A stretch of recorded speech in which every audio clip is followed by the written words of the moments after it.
They killed Earth's diplomat, now humanity releases Total War. Part 1. The massive station hung in space like a metal flower, its silver petals stretching out into the dark. Kepler Station was the pride of the Galactic Council, home to 12 different alien races who ruled the stars. Ambassador Elena Vasquez pressed her face to the small window of the human transport ship and watched the station grow larger. Her heart beat fast with excitement and fear. "First time seeing it?" asked Captain Morrison, the pilot of their small ship. He was an older man with gray hair and kind eyes. "Yes," Elena said softly. "It's beautiful." "Wait until you see the inside," Morrison laughed. "Like nothing on Earth, that's for sure." Elena had spent 3 years preparing for this moment. She was Earth's first ambassador to the galaxy, chosen because she could speak 7 human languages and learn alien ones quickly. More importantly, she was calm under pressure and truly believed that humans and aliens could be friends. The docking process took 2 hours. Elena watched through the window as mechanical arms guided their ship into a bay designed for human vessels. Everything was new and strange. The lights were different colors and the metal walls had patterns that hurt to look at directly. When the airlock opened, Elena got her first breath of station air. It smelled like flowers and electricity. A tall, thin alien waited for them. It had blue skin and 4 arms wearing robes that seemed to float around its body. "Welcome, Ambassador Vasquez," the alien said in perfect English. Its voice sounded like music. "I am Delegate Zentar of the Celestial Union. We have been waiting to meet humanity for a long time." Elena smiled and bowed slightly, as she had practiced. "Thank you for having us. Earth is honored to be here." The next few hours passed in a blur of meetings and introductions. Elena met representatives from 12 different worlds, each stranger than the last. There were the hegemony of Zeth, who looked like giant insects in metal armor. The peaceful Velani had skin like tree bark and spoke in whispers. The Makers had bodies of living metal that changed shape as they moved. Each alien seemed curious about humans, asking questions about Earth's culture, technology, and history. Elena answered honestly, explaining how humans had many different nations and languages but were learning to work together. She talked about human art, music, and science. She even showed them pictures of Earth's animals and cities. "Your species is very young," observed High Counselor Murdak of the hegemony of Zeth. He was huge, covered in black armor that made clicking sounds when he moved. His insect-like face was hard to read, but his voice carried a tone Elena didn't like. "Most races take many thousands of years to develop space travel. Humans achieved it in mere centuries. We learn quickly," Elena replied carefully. "We've had to adapt to survive." The High Counselor's mandibles clicked together in what might have been laughter. "Indeed, perhaps too quickly for some." Elena felt a chill but kept her smile. She had been warned that not all aliens would welcome humans. The briefing files said the hegemony of Zeth had controlled council politics for over 1,000 years. They might see Earth as a threat to their power. The official meetings went well. Elena presented Earth's application to join the Galactic Council, offering human knowledge in medicine, engineering, and agriculture. In return, Earth wanted access to alien technology and trade networks. It seemed like a fair deal. "Your proposal is most interesting," said Council Speaker Velthara, an ancient being that looked like a jellyfish made of light. "We will need time to discuss it among ourselves." "Of course," Elena said. "We understand this is a big decision." That evening there was a cultural exchange dinner.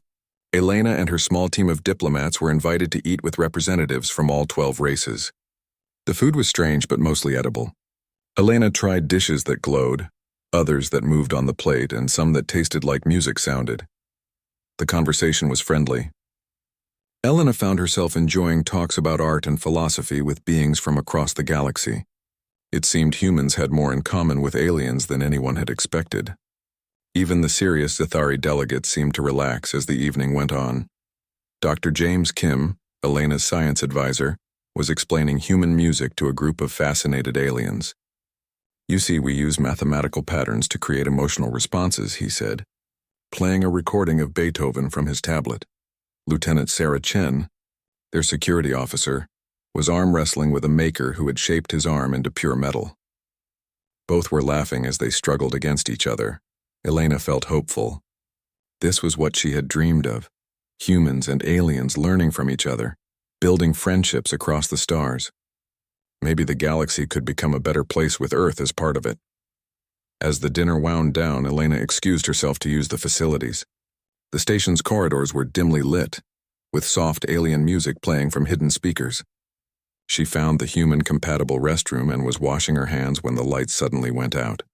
Emergency lighting kicked in, casting everything in red. Elena heard footsteps in the corridor outside. Too many footsteps moving too quietly. Her training kicked in and she reached for the emergency communicator on her belt. The door burst open before she could activate it. 3 figures in black armor rushed in, moving faster than anything human-sized should be able to move. Elena recognized the distinctive shape of Zathari combat gear just before the neural disruptor fired. The weapon made no sound, but Elena felt her nervous system shut down instantly. She collapsed to the floor, unable to move or speak but still conscious.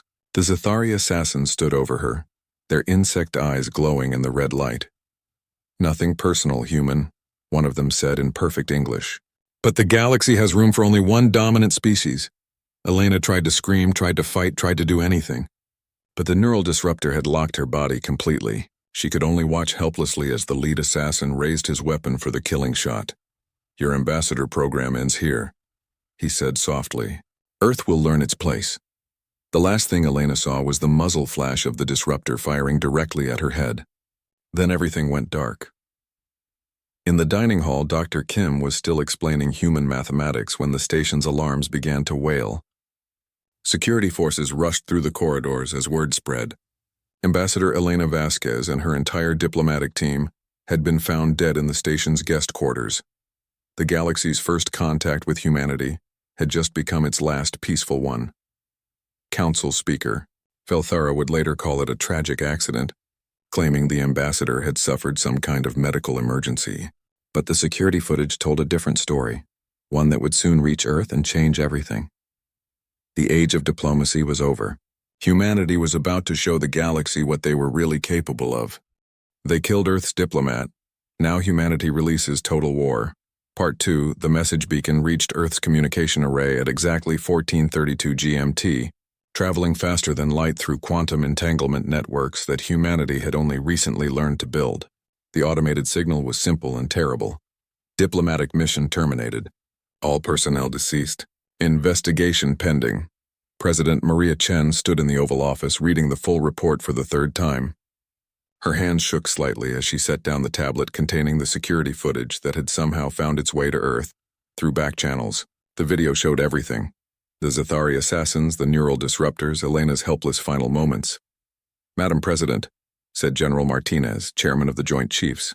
He was a tall man with steel-gray hair and eyes that had seen too many wars.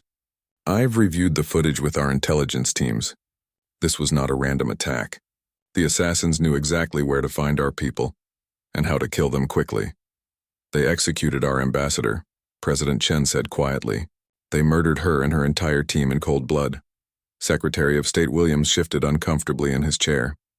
"The Galactic Council is calling it a terrorist attack. They claim the assassins were rogue elements not acting on official orders. They're offering to pay compensation and—" "Compensation?" President Chen's voice cut through the room like a blade. "They think they can pay for Elena's life?" The president walked to the window overlooking the gardens. Outside, protesters had already gathered with signs demanding justice for the murdered diplomats.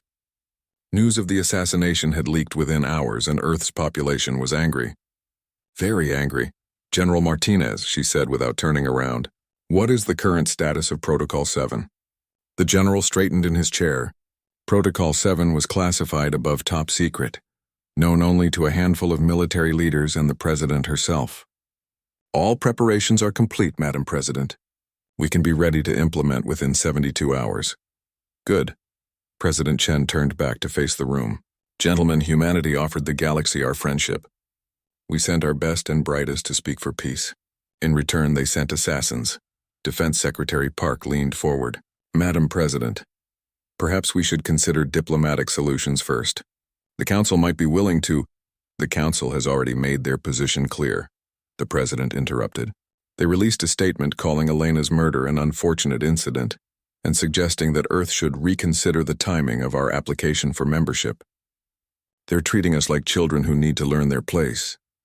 She picked up another tablet from her desk, this one containing intelligence reports from across the galaxy. Our deep space monitoring stations have been tracking communications for the past 6 months. The hegemony of Zeth has been planning this from the beginning. They never intended to accept us as equals. The room fell silent as the president continued. The Zathari see us as a threat, because we developed space travel faster than any species in recorded galactic history. They're afraid of what humans might become if we're allowed to grow and learn. General Martinez nodded grimly. Our analysis suggests they're right to be afraid. Human technological development has been exponential since we achieved fusion power. At our current rate of advancement, we could match their military capabilities within 50 years. So they decided to cut us down while we're still weak, President Chen said. They killed Elena to send a message. Stay on Earth and be grateful for whatever scraps the Council decides to throw you. Secretary Williams tried one more time. Perhaps if we approach the other Council members separately, we could build support for no. The President's voice was final. Elena tried diplomacy. She believed in peace and cooperation between species. She died believing that aliens could be reasoned with. Her expression hardened. I will not dishonor her memory by begging the people who murdered her. She walked to her desk and picked up a red telephone that had no numbers on it. The phone connected directly to the Strategic Command Center buried deep beneath the Colorado mountains. This is the President, she said when the line connected.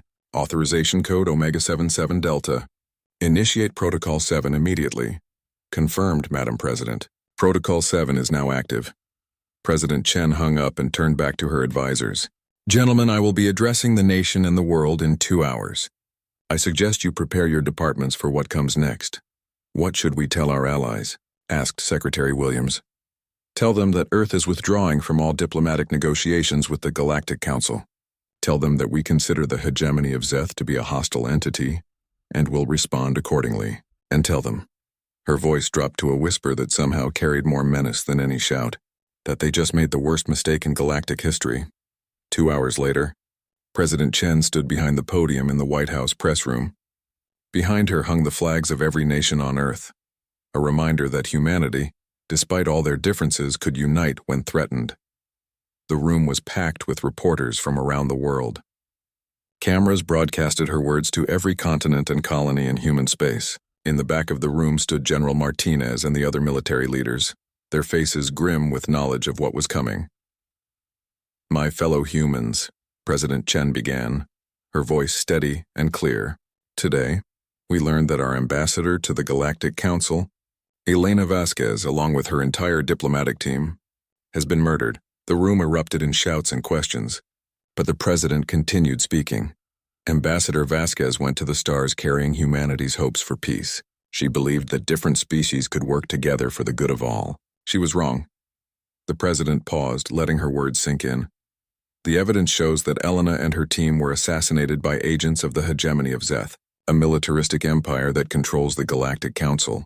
They killed our people not in anger or fear, but in cold calculation. They wanted to teach Earth its place in their galactic order.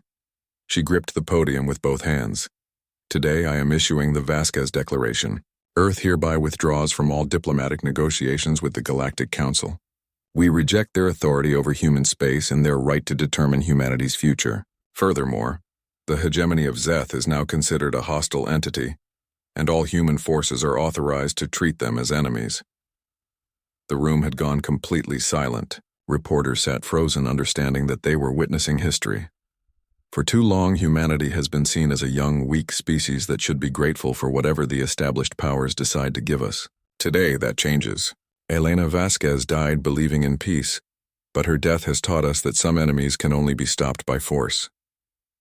President Chen straightened, and for a moment she looked less like a politician and more like a general preparing for war. The galaxy wanted to see what humans are truly capable of. They killed our ambassador to provoke us into showing our true nature. Very well, they will have their answer. She paused, looking directly into the cameras. Earth's war machine is now active. Every human colony, every industrial complex, every research station is now dedicated to a single purpose: teaching the galaxy that humanity's capacity for violence matches our capacity for peace. The hegemony of Zeth wanted to crush us while we were weak. Instead, they have awakened something that will not stop until they are destroyed. The president stepped back from the podium. Questions will be answered by my staff. Thank you. As she walked out of the room, reporters shouted questions that would never be answered. In the silence of the hallway beyond, General Martinez fell into step beside her. The fleets are already moving, Madam President. Admiral Chen sends her regards. President Chen nodded. Sarah Chen was her daughter, and one of humanity's finest military minds. She would make the aliens pay for Elena's death. How long until we reach Zathari space? The President asked. 6 months if they don't see us coming. 3 months if they do and try to run. President Chen smiled, and it was not a pleasant expression.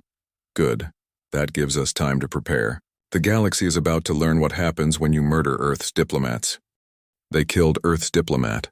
Now humanity releases total war.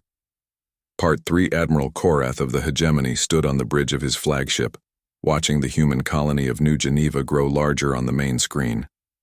300 Zathari warships hung in space around the planet, their dark hulls bristling with weapons that had conquered dozens of worlds over the centuries. Intelligence reports the colony has approximately 2 million human civilians, reported his tactical officer, a younger Zathari with bright yellow markings on his carapace. Defenses appear minimal, just orbital platforms and a small defense fleet. Korath's mandibles clicked with satisfaction. The High Council had ordered him to make an example of humanity's outer colonies, to show them the price of defying Zathari authority. This backwater farming world would be perfect for the lesson. Open communications, Korath commanded. Let me speak to whoever leads these humans. The screen flickered, showing a middle-aged human woman in a simple blue uniform. She had graying hair and calm eyes that reminded Korath of the ambassador his people had killed. Elena something or other. This is Governor Lisa Park of New Geneva Colony, the woman said. State your business in our system. I am Admiral Korath of the Hegemony of Zeth, he replied, letting authority fill his voice. By order of the Galactic Council, this colony is to be evacuated immediately. You have violated galactic law by refusing council authority. Governor Park tilted her head slightly. Galactic law? We never agreed to any galactic law. Earth withdrew from council negotiations after you murdered our ambassador. Ambassador Vasquez died in an unfortunate accident, Korath lied smoothly. Regardless, the council has decided that humanity requires guidance. Surrender now and your people will be relocated safely. The human woman was quiet for a long moment. Then she smiled and Korath felt a chill he couldn't explain. Admiral, she said softly, let me tell you about New Geneva. We're a farming colony mostly. We grow wheat and corn and raise cattle. Nice, peaceful work. The kind of place where children play in the streets and everyone knows their neighbors. Korath's tactical display showed no movement from the human defense forces. Why was this woman wasting time with small talk? Your point, Governor? My point is that we're exactly the kind of soft target you expected to find. 2 million civilians, light defenses, nowhere to run. Governor Park's smile widened. You picked us because you thought we'd be easy. Surrender now or... Tell me, Admiral, the human interrupted. How much do you know about human history? Before Korath could answer, alarms began sounding throughout his ship. His tactical officer's voice cracked with panic. Admiral! New contacts appearing throughout the system. Multiple stealth platforms coming online. The main screen shifted to a tactical view and Korath felt his blood freeze. Dozens of automated defense platforms had seemingly materialized from nowhere, hidden among asteroids and debris fields. Each one was bristling with weapons that his computers couldn't identify. You see, Governor Park continued conversationally, humans have been fighting wars for our entire recorded history. We've learned a few things about tactics and strategy. For example, we know that the best defense is making your enemy think you're weak right up until the moment you destroy them. The first wave of missiles launched from the hidden platforms, but these weren't ordinary projectiles. They moved with impossible precision, weaving through Korath's defensive fire like living things. When they struck his outer ships, the explosions were unlike anything in Zathari military databases. Kinetic penetrators with adaptive guidance systems, Governor Park explained helpfully. We learned about your armor specifications from wreckage analysis. These are designed specifically to punch through Zathari shields. 3 of Korath's destroyers exploded in brilliant flashes. His fleet was already moving to engage, but the platforms were positioned perfectly to create overlapping fields of fire. Every shot seemed to hit exactly where his ships were most vulnerable. How? Korath demanded. Our intelligence showed minimal defenses. Your intelligence saw what we wanted you to see, the governor replied. Those orbital platforms you detected? They're decoys. The real defenses have been hidden in this system for months, waiting for someone exactly like you to show up.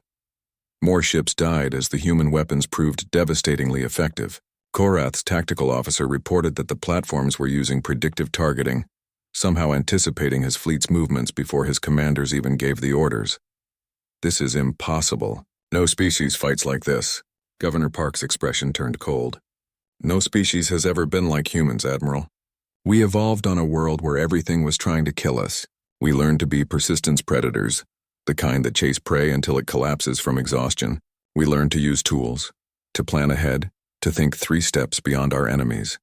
A new wave of contacts appeared on sensors, as the human defense fleet finally moved to engage. But these ships looked wrong. They were angular and brutal, with no concern for the elegant lines preferred by most galactic civilizations. And we learned, the governor continued, that sometimes the best weapon is the one your enemy doesn't expect. Tell me, Admiral, what do you know about ramming tactics? Korath's eyes widened as the human ships accelerated directly toward his fleet. No civilized species used kamikaze attacks. It was considered barbaric and wasteful. But the humans were flying their ships like guided missiles, targeting his heaviest cruisers with suicidal precision. You're insane, he shouted. No, Admiral. We're thorough. The first human ship struck Korath's heavy cruiser Dominator amidships, its reinforced hull punching through armor like paper. The explosion took out 2 more Zathari vessels that were too close. A second ramming attack crippled his carrier subjugator, sending it spinning helplessly through space. But the worst part was the communications channel. Somehow the humans were broadcasting on all Zathari frequencies, filling the comm network with the sounds of screaming and static. Mixed in with the noise were recordings, the death cries of Zathari soldiers from previous battles, played back at moments calculated for maximum psychological impact. Make it stop. Korath's communications officer begged, clawing at his audio receivers. Standard human psychological warfare, Governor Park explained. We call it getting inside your head. Your species has been the dominant predator for so long that you've forgotten what it feels like to be prey. Korath's fleet was disintegrating. His ships were designed for fighting other civilized species who followed accepted rules of warfare. But humans apparently didn't believe in rules. They used every dirty trick, every underhanded tactic, every form of warfare that the galactic community had banned as too brutal. Retreat, Korath ordered. All ships withdraw immediately. Wise choice, Governor Park said. But Admiral, before you go, I want you to remember something.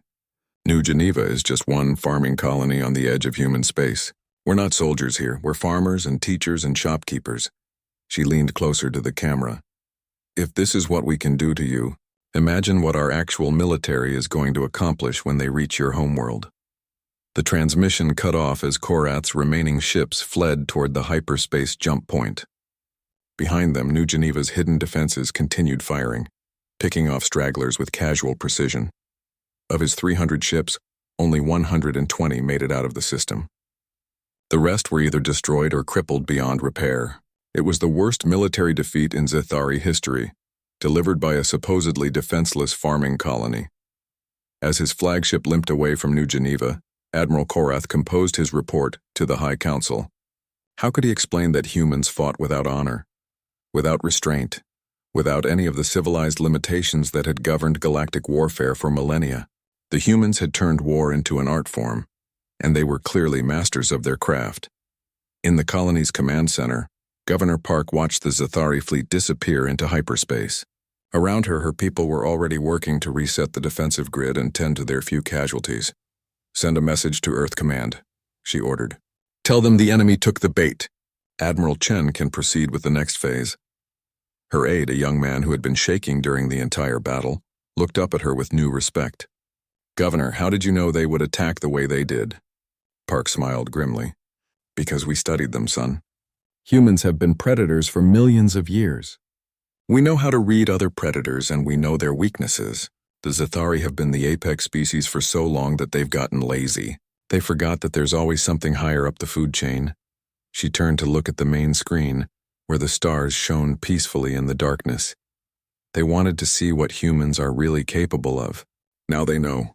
We're not just another species to be conquered and controlled. We're the species that's going to teach them what real war looks like. They killed Earth's diplomat. Now humanity releases total war. Part 4. The Stellar Commonwealth had always prided itself on being the voice of reason in galactic politics. For 800 years, their federation of scientific species had mediated conflicts and promoted peaceful solutions throughout known space. When news reached their capital world of synthesis about the escalating war between humanity and the hegemony of Zeth, Prime Scientist Veldana immediately called for an emergency session. This conflict must be stopped before it spreads, she announced to the assembled representatives. Her species, the Etherians, looked like living starlight wrapped in flowing robes. Both sides are using tactics that violate every treaty of civilized warfare. The Maker delegate, whose metal body shifted constantly as it spoke, chimed in agreement. The humans have been targeting civilian infrastructure across Zethari space. They destroyed 3 industrial worlds last week alone. And the psychological warfare, added Representative Kolthek of the Mindful. His species could sense emotions across vast distances, and the psychic screams coming from war zones were causing his people physical pain. The humans broadcast the death sounds of their enemies during every battle. It is barbaric beyond measure. Prime Scientist Veldana had spent sleepless nights studying reports from the front lines. The humans were fighting like nothing the galaxy had ever seen. They didn't just want to defeat the Zethari, they wanted to break them completely. I propose we send a delegation to Earth, she said. Surely these humans can be made to see reason. Their ambassador, Elena Vasquez, seemed quite reasonable during our brief meetings. The chamber fell silent. Everyone knew that Elena Vasquez was dead, murdered by Zethari assassins. That was what had started this war in the first place.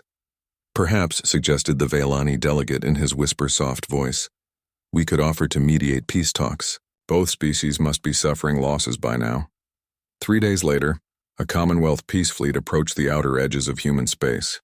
Prime Scientist Veldana had brought representatives from 6 different species, along with gifts of advanced technology and promises of economic cooperation. Surely no reasonable species could refuse such generous offers. The first sign that something was wrong came when human patrol ships intercepted them, 50 light-years from Earth.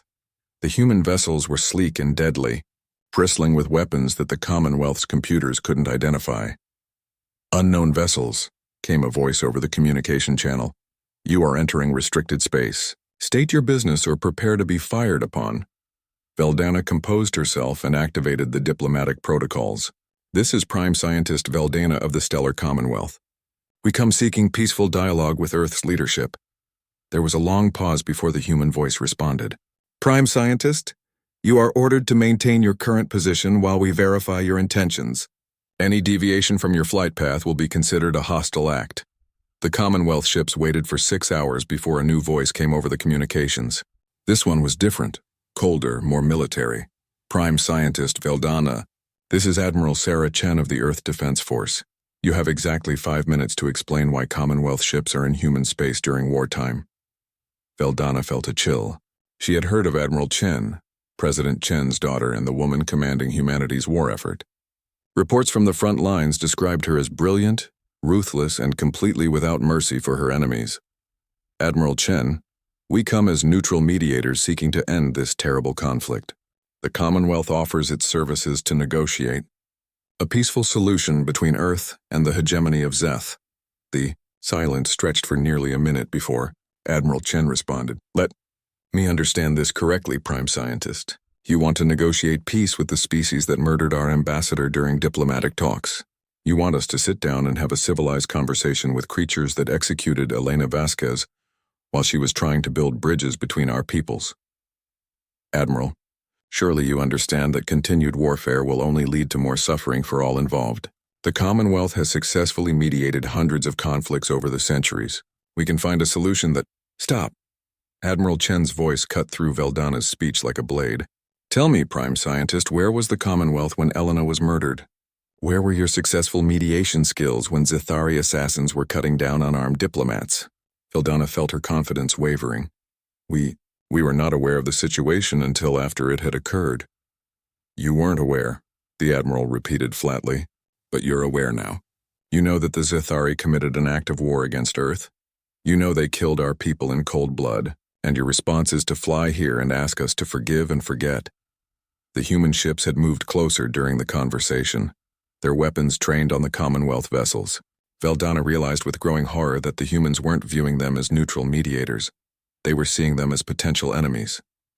Admiral, please understand that the Commonwealth seeks only peace. We have no quarrel with humanity. No quarrel?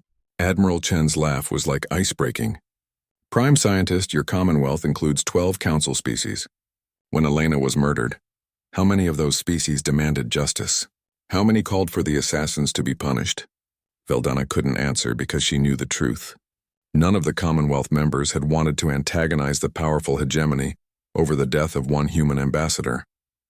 It had been politically inconvenient. I'll tell you what happened, Admiral Chen continued.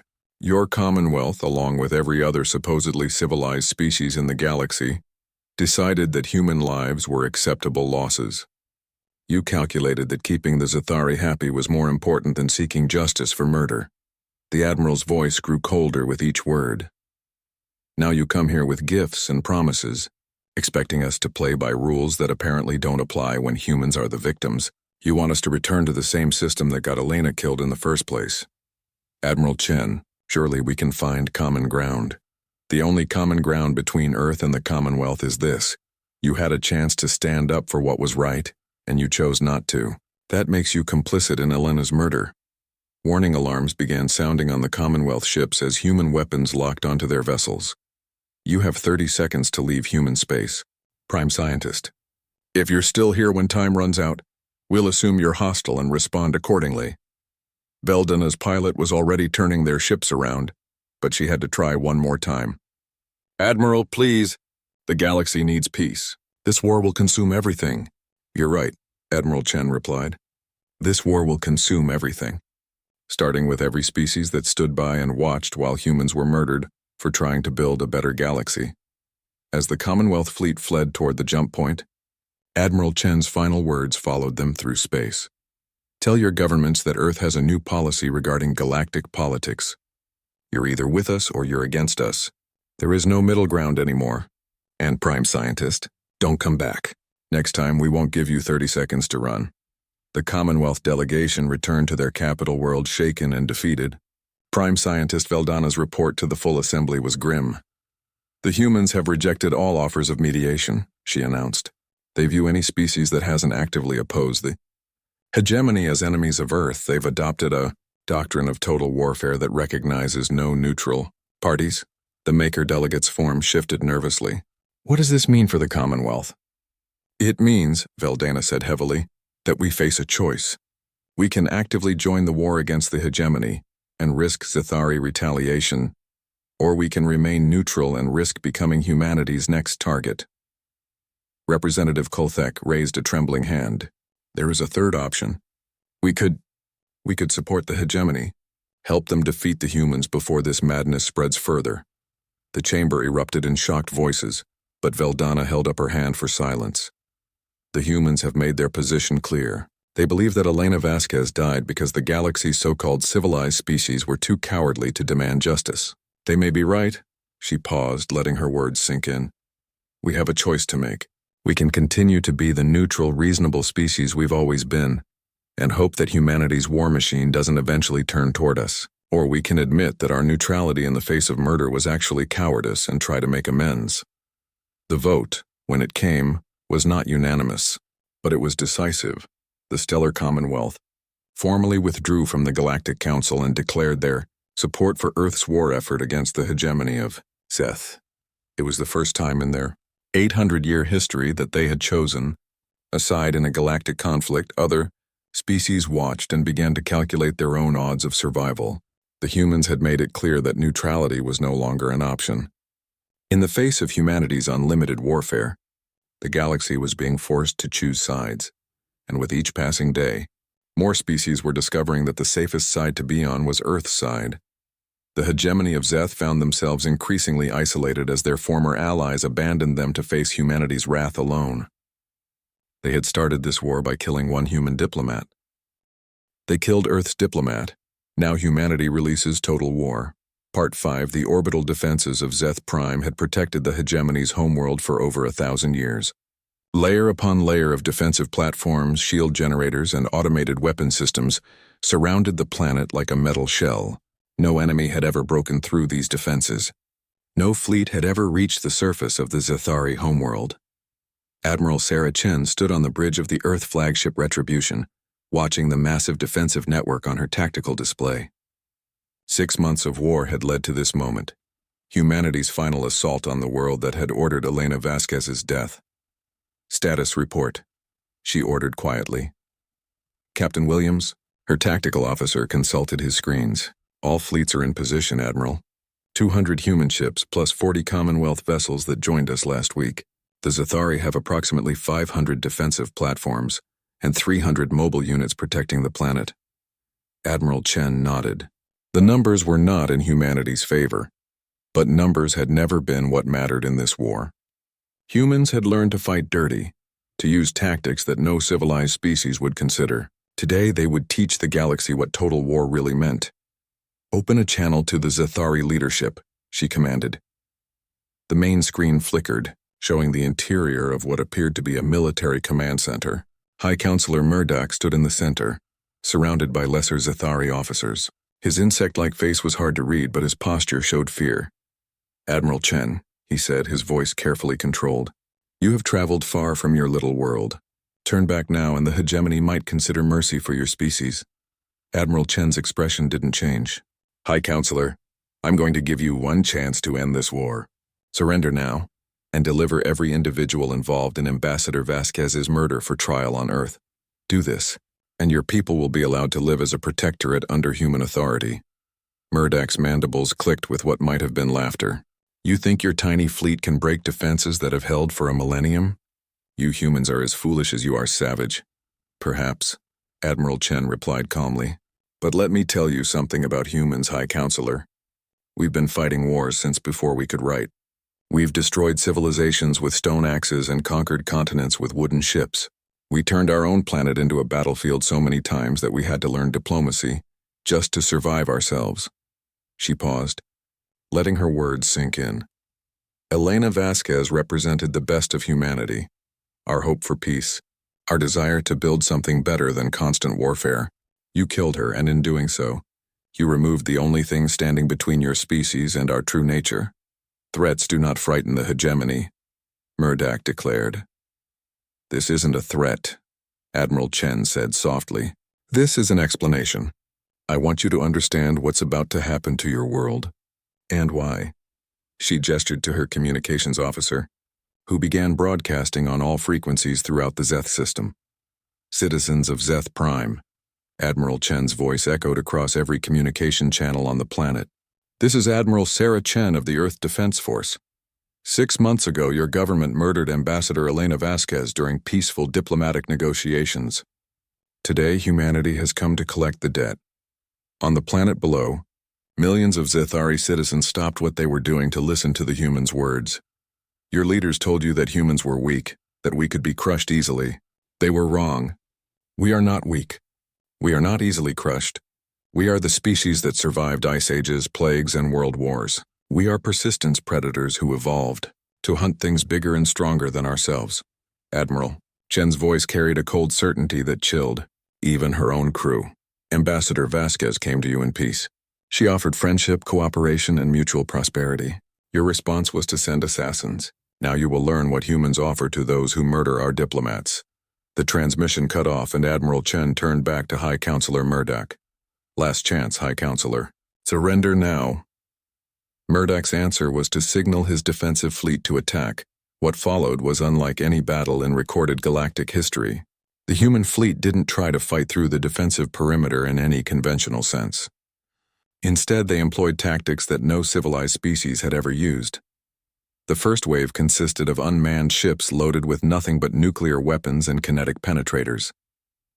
These vessels flew straight into the defensive grid, accepting destruction in exchange for creating gaps in the Zathari formation.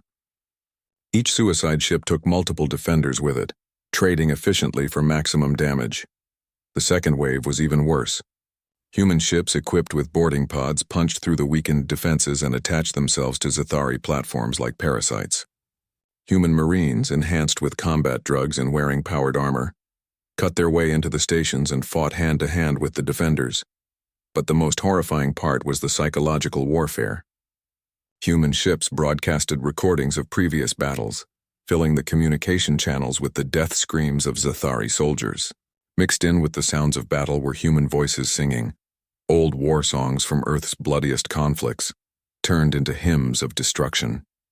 "This is impossible," High Counselor Murdoch shouted as his defensive grid collapsed around him.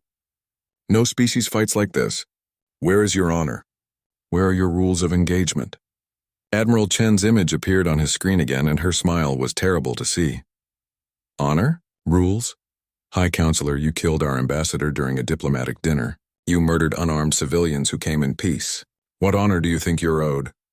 The human fleet had broken through the inner defensive perimeter and was approaching the planet itself. Zathari citizens were flooding the communication channels with surrender requests, but their government wasn't listening. "You want to see human rules of engagement?" Admiral Chen continued. "Here they are. We don't stop fighting until our enemies are completely defeated. We don't show mercy to those who murder our diplomats. And we don't leave threats to human survival alive to try again later." The orbital bombardment began with surgical precision. Human targeting systems, fed by intelligence gathered over months of warfare, struck every military installation, government building, and industrial complex on Zeth Prime. The weapons weren't designed to kill civilians. They were designed to destroy the hegemony's ability to make war. Within hours, a civilization that had dominated the galaxy for centuries was reduced to scattered refugees hiding in the ruins of their cities. High Counselor Murdoch, broadcasting from a damaged bunker beneath the capital, made one final plea. "Admiral Chen, we surrender." "The hegemony officially surrenders to Earth." "Stop this madness." "Surrender accepted," Admiral Chen replied. "Now deliver the individuals responsible for Ambassador Vasquez's murder, as originally requested." They are dead, killed in the orbital bombardment." Admiral Chen's expression didn't change. "How unfortunate. In that case, the hegemony of Zeth will be dissolved. Your surviving population will be relocated to agricultural worlds under human supervision. Your military will be disbanded. Your government will cease to exist. You cannot do this. The Galactic Council will—" "The Galactic Council," Admiral Chen interrupted, "no longer exists. 8 of the 12 member species have formally surrendered to Earth over the past month. The remaining 4 have fled to the Galactic Rim and are no longer relevant to civilized politics." She leaned forward, her eyes hard as steel. "High Counselor, let me be very clear about humanity's new position in galactic affairs. We tried diplomacy. We sent our best and brightest to speak for peace. You responded with murder. Now you've learned what humans do to species that reject our friendship." The transmission ended, leaving Murdoch alone in the ruins of his civilization. 3 weeks later, a memorial service was broadcast across the galaxy. It was held on Luna, in a crystal cathedral that could be seen from Earth with the naked eye. Representatives from dozens of species attended, many of them former enemies who now sought Earth's protection. Admiral Sarah Chen stood at the podium, wearing her dress uniform with Elena Vasquez's diplomatic pin on her chest. Behind her, a holographic image showed Elena as she had been in life, young, hopeful, believing in the possibility of peace between species. Ambassador Elena Vasquez died believing that different species could work together for the good of all. Admiral Chen began. She was wrong about the hegemony of Zeth. They were not capable of peace. They were not interested in cooperation. They were predators who saw human diplomacy as weakness to be exploited. She paused, looking out at the assembled alien dignitaries. But Elena was not wrong about the galaxy as a whole. Today, 47 different species have signed the new Terran Accords, agreeing to peaceful coexistence under Earth's leadership. The dream Elena died for has finally become reality. Admiral Chen's voice grew stronger. Elena Vasquez will be remembered not just as a murdered diplomat, but as the woman whose death taught the universe that humanity's capacity for both peace and war makes us uniquely qualified to lead. We sought friendship from the stars and were given bullets in return. Now the galaxy knows that while humans prefer peace, we are very, very good at war.